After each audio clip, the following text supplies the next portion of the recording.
1991, the Persian Gulf had become a flashpoint. The US and its allies were at war against Iraq.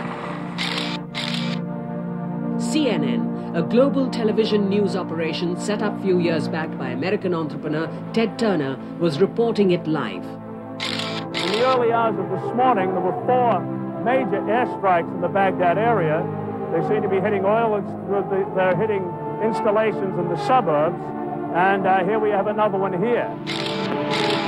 The world was seeing the war as it happened on the small screen.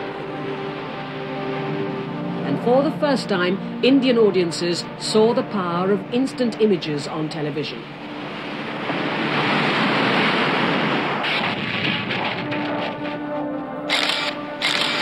The war in distant Middle East would soon set off a fierce battle for airwaves in India. Global media majors began to smell a huge untapped market.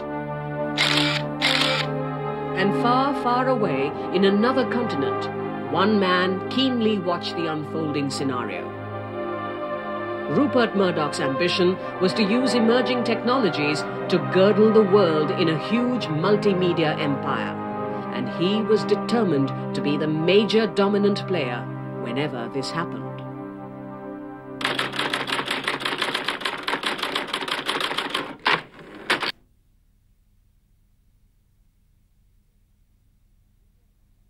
India's satellite revolution began with the launch of Star TV network and Z channel.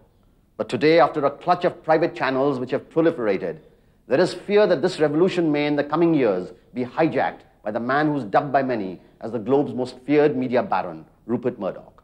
A baron known as much for his ruthless and predatory business style as for his entrepreneurial daring. Murdoch launched his first foray into India when he acquired the Star TV network from the Hong Kong-based Lee Ka-shing stable. Today, Murdoch is trying to entrench his presence in India. What stands between the present and his corporate ambitions are the country's broadcast laws, which are still undefined. In the 2-part special report, we investigate the implications on Indian television of the resolute business plans of transnational media conglomerates as they put India onto the global agenda. The story of Indian broadcasting has never been the same ever since the satellite channels exploded on Indian skies, in effect breaking the monopoly of the state-run Doordarshan on Indian viewership. These channels, Indian and foreign, came to fill in the vacuum created by Doordarshan's politically correct but unappetizing programs. Really exciting, just get to the top and you feel a sense of achievement out there. NBA action has it all. If anything, the satellite revolution brought with it better telecast quality, better packaged and viewer-friendly software.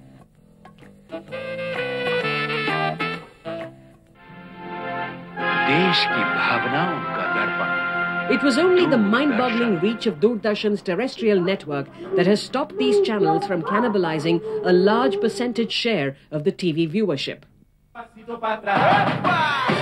Today, less than 5 years after they were launched, the satellite channels have weaned away almost 30% of the total advertising revenue spend of the country.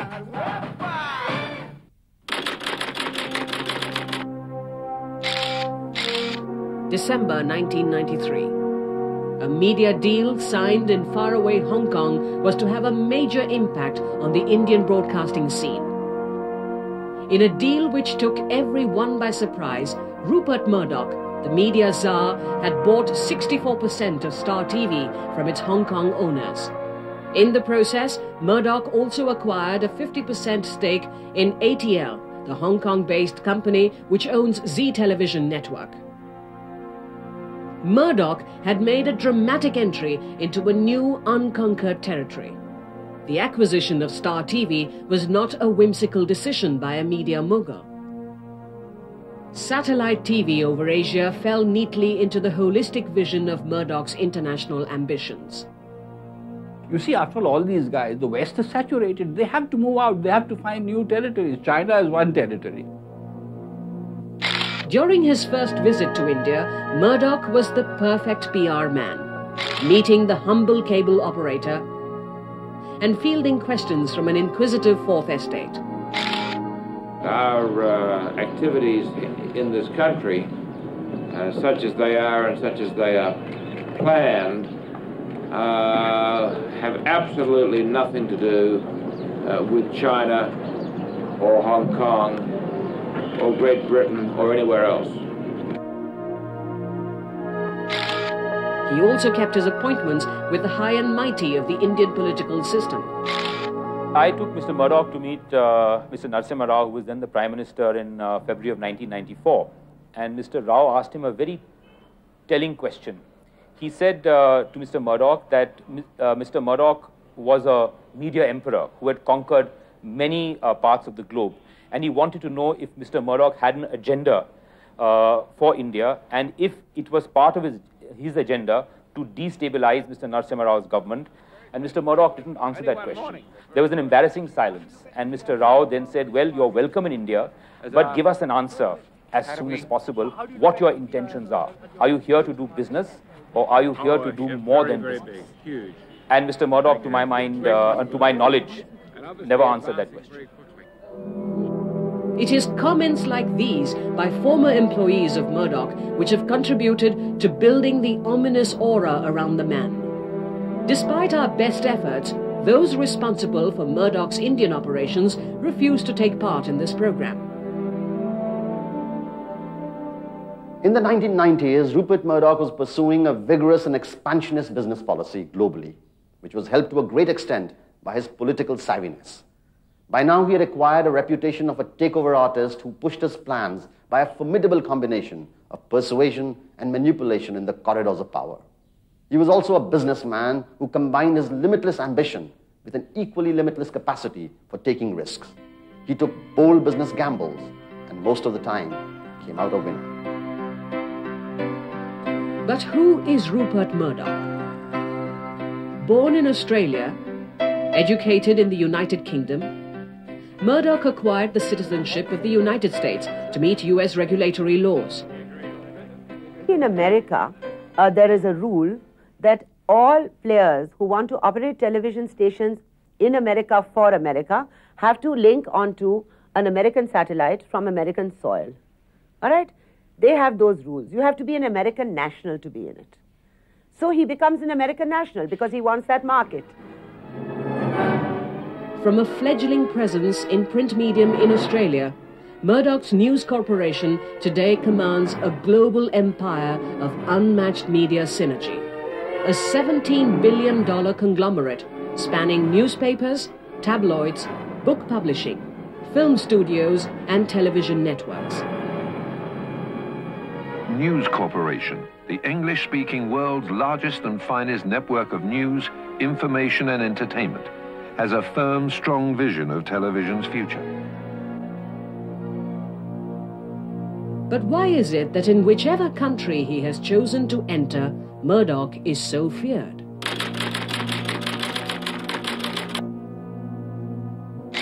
He's driven by power, the thirst for power, and the desire for domination.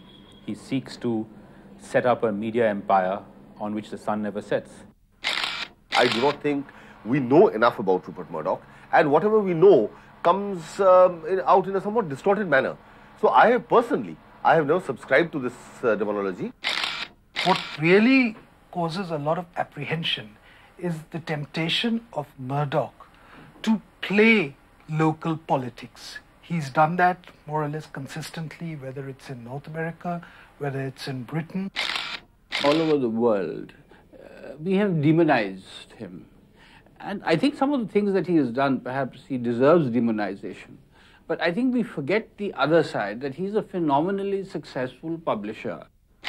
You are going to have many people deeply skeptical of what Murdoch is up to, but also those who say that is the way out. So I think between phobia and fatalism stands Mr. Murdoch. It is Murdoch's modus operandi which has been the subject of major debate in but every country he has chosen to dominate. He's said to fly in and out of countries and meet heads of state and other key leaders almost at will. In Australia and England, Murdoch is known as a hands-on owner who is willing to back political parties for reasons more than ideological. His backing of Margaret Thatcher in the 1970s through a combination of tabloid and mainline newspapers gave him an IOU, which he cashed in when the country's broadcast legislation was diluted to allow him to buy shares in B-Sky B, the satellite channel he now owns. His primary interest, of course, is profits, and to that extent he's a legitimate businessman. But I think it's really his attempt to use his media clout to shape politics, which in turn actually helps his business interests. Today, Murdoch's papers command almost 40% share of the total newspaper readership in England.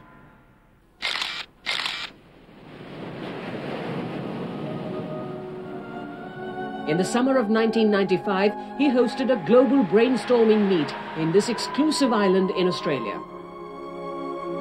The guest list included senior executives from his various global enterprises, but also Paul Keating, who was then the Prime Minister of Australia, and Tony Blair, at that time only the leader of Britain's Labour Party, then in the opposition. I'm not here to trade policy for editorial support. What Mr. Murdoch's papers do is up to him. What the Labour Party does is up to us. It could be a mere coincidence, but only months after this invitation, Murdoch's newspapers and channels were rooting for Tony Blair in the election campaign. Blair and his Labour Party won. Today, Blair is being accused in the international press of canvassing for Murdoch's expansion plans in Italy by intervening personally on behalf of the media mogul.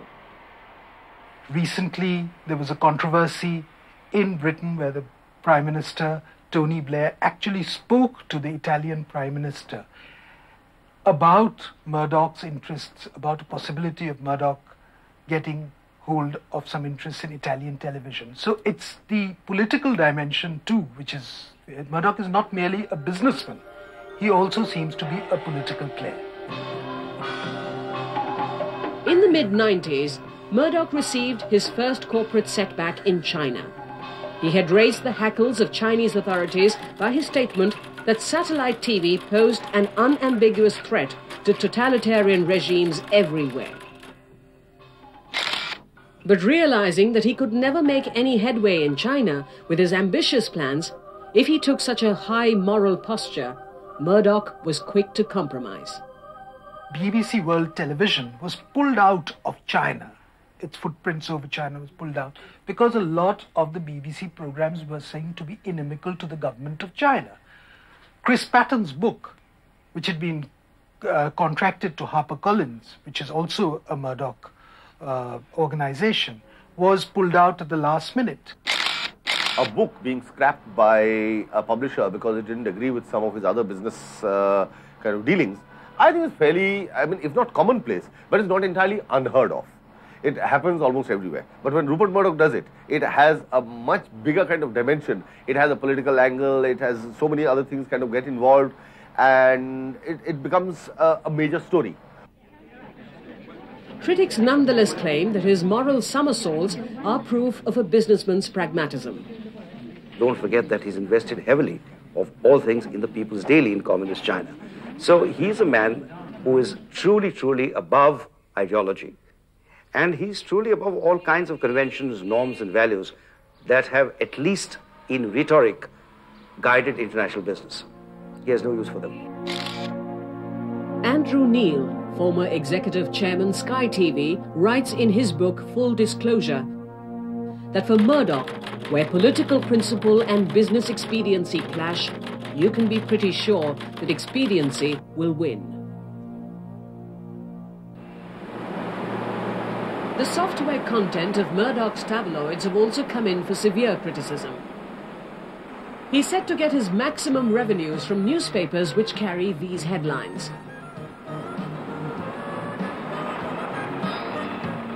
Lurid, down-market stuff, which command large circulations.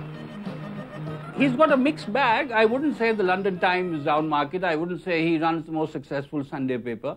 He runs the London Times, which I think he has down market. But in the British press, all papers are down marketing. There is now no up market and no down. In fact, the most prosperous paper in Britain today is a paper called the Daily Mail, and there is a new market. It's called the middle market.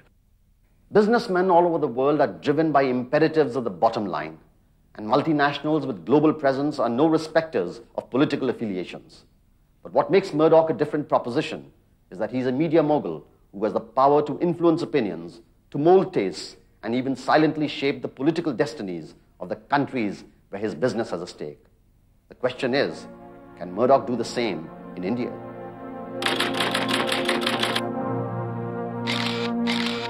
June 1996. Murdoch's second visit to India was a more hush-hush affair. His meeting with the country's then Prime Minister, HDCAM, was followed by a rush of speculative stories on Star's effort to get uplinking rights from India. This time, Murdoch was media shy, and soon the reason became obvious, for in the coming months, he unfurled his ambitious plans for India. Murdoch first roped in the high-profile former Director General of Doordarshan, Ratikant Basu. I thought you would appoint someone there. I thought he would go for a great creative mind, a guy who knows. No, he went for a manager who could fix within the government, who had the inside knowledge, who had the experience, and who had friends in the government. All along, Star worked hard to build a favourable public opinion, knowing too well that a bad press would send the wrong signals. Some critics claimed they went about managing the opinion makers. Murdoch was going to do on a much larger scale what several industrial houses in India have been doing for several decades. Namely that you have a certain number of politicians in your pocket, you have a certain number of bureaucrats in your pocket, you make sure that you have a presence in the media because you've got a certain number of press people on your payroll. What he's targeted are people who constitute opinion makers in India, if they're not directly, at least through their family. And Mr. Murdoch can be a good employer when he wants to be, he can be a very nasty employer when he wants to be. But it suits his purpose at this point to subvert the system by making people have a direct vested interest in his empire. Unlike other countries where he operated from, Indian laws did not permit Murdoch to own a newspaper or a magazine. Critics allege that in order to gain entry into the corridors of power in India, Murdoch was instead using television news. Why do you think ZTV is in the business of news? Most networks realize that there's no clout in soap operas, there's no clout in doing antakshris. I mean, you may do them, but you may have noticed during the elections that every channel wanted a news program, and they wanted current affairs program. And the reason is that all over the world it's true. You get your lolly from your entertainment programs, you get your prestige and your clout from your news program. The fact that Star News would soon find a faithful viewership among the top echelons of India's politicians and opinion makers helped. But why did Murdoch need influence? And what were his ultimate plans in India? His agenda is to make money. Whether he has a political agenda, I think he has broad idea. He was a Thatcherite, he agrees. So he is a right-winger. But I don't think that he wants, this idea that he wants to change governments in Delhi, or that he is going to, there's going to be some kind of campaign against Kashmir. This is all, Mr. Murdoch wants to make money. I think in India, his agenda is very limited at present to get the direct-to-home DTH system operational, which the government has been blocking.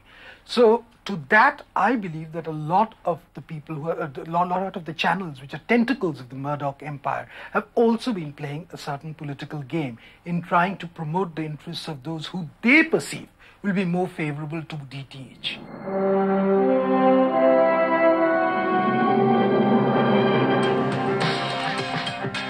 Now on Ice Guy B.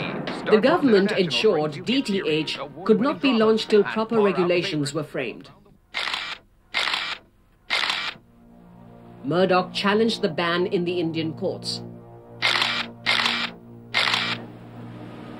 What followed was a no-holds-barred battle in the media between the major players. we in the print media are caught in the crossfire of this, because they plant news in the press. Z people plant news in the press, Star TV people plant, and that's why what you say is that they want editors on programs. I mean, you know, you may be the world's most third-rate TV presenter, but if you're an editor, you can go into one of these things and they'll give you a TV program. And it's very funny that how most editors are presenting TV programs, because each side wants to control, because where are they going to plant news? The war, if you want to call it a war, is far greater. I think it's between indigenous players and international players. And I think Murdoch just is the leader in the international arena in Asia. I don't think this is just a little squabble between Rupert Murdoch and Subhash Chandra. I think it's being seen as that, but actually there's a larger game plan. During the recent general elections, Star launched a dedicated news and current affairs channel. Experts found it ironical that although the law of the land does not permit foreigners from owning newspapers and magazines in India, Murdoch used the vacuum in the Indian broadcast legislations to circumvent the loophole and in effect launch an electronic newspaper with India as its primary market. You have a cabinet policy resolution of 1955 which prevents foreign ownership of Indian media. You have a newspaper in the sky in the form of the Star News Channel, which is making a mockery of your cabinet policy resolution of 1955. So if you're going to permit the Star News Channel to continue to exist, then you might as well throw away that cabinet policy resolution of 1955 and let the foreigners into the print medium. You already have an archaic cabinet resolution which prevents foreign players from coming into the print media. On the other hand, you have, through the back door, a 24 hours, almost live channel actually operating. What's the difference? This channel was launched from the residence of the then Prime Minister I.K. Gujral. There have been various methods in which the existing laws have been subverted. I think it was certainly very unique for a news channel to be inaugurated at the residence of the previous Prime Minister. Present during the launch were political heavyweights from almost all parties. Murdoch seemed to have read correctly the psychological profile of the Indian politician. Even if some of them had ideological aversions to his business style, it seemed none of them could resist the seductive powers of this electronic medium. Politicians and all Indians understand that the one way to access a vast majority of people in the subcontinent, now let us not forget this is 1/4 of the world's population. Television is the one methodology by which to address them.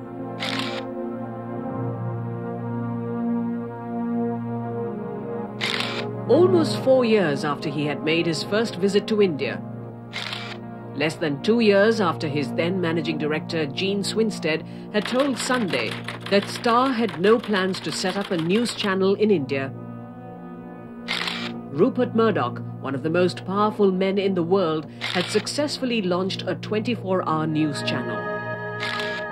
Unknown to most Indians who equate this channel with its Indian faces, critics alleged that Murdoch had managed to penetrate the soft underbelly of the Indian state, its political system. A large, fairly large chunk of the political class, the bureaucracy, and the media in this country would merrily go along with Mr. Murdoch, perhaps not because they're convinced that he is right, but he's got the might. In full disclosure, Andrew Neil has written, in Australia and America, he has a track record of embracing politicians who can further his business interests, then dumping them when circumstances change or they've served his purpose. I've never seen anybody more astute at manipulating politicians to his advantage than Rupert Murdoch. Mr. Murdoch's threat should be viewed very seriously, because Mr. Murdoch seeks to dominate this environment, the politics of this environment, in such a way that, like in Britain, when he could pick up the phone and speak to John Major or Tony Blair, he would like to pick up the phone and speak to the Indian Prime Minister of the day and tell him to follow a particular line on an issue that is of importance to him. Now, it may be that that particular line may compromise the national interests of India. But if Mr. Murdoch's will is to prevail, which it has to prevail if he controls the media, then the national interest be damned. Rupert Murdoch knows that his business prospects in India will depend on the manner by which he can contain the broadcast laws of the country. His track record and staying power is what he's banking on. In the past, he has successfully fought regulators in the US and the UK. He's fighting media regulators hard in Europe. The question is, can he succeed in India? DTH operations are key elements in Murdoch's plans. In part 2, we will examine what is DTH, why is it so important for Murdoch's plans in India. We will also examine questions regarding foreign ownership of Indian media companies and their impact on developing societies, and the kind of broadcast laws required which will allow Indian television to flourish without losing out in the global loop. Good night.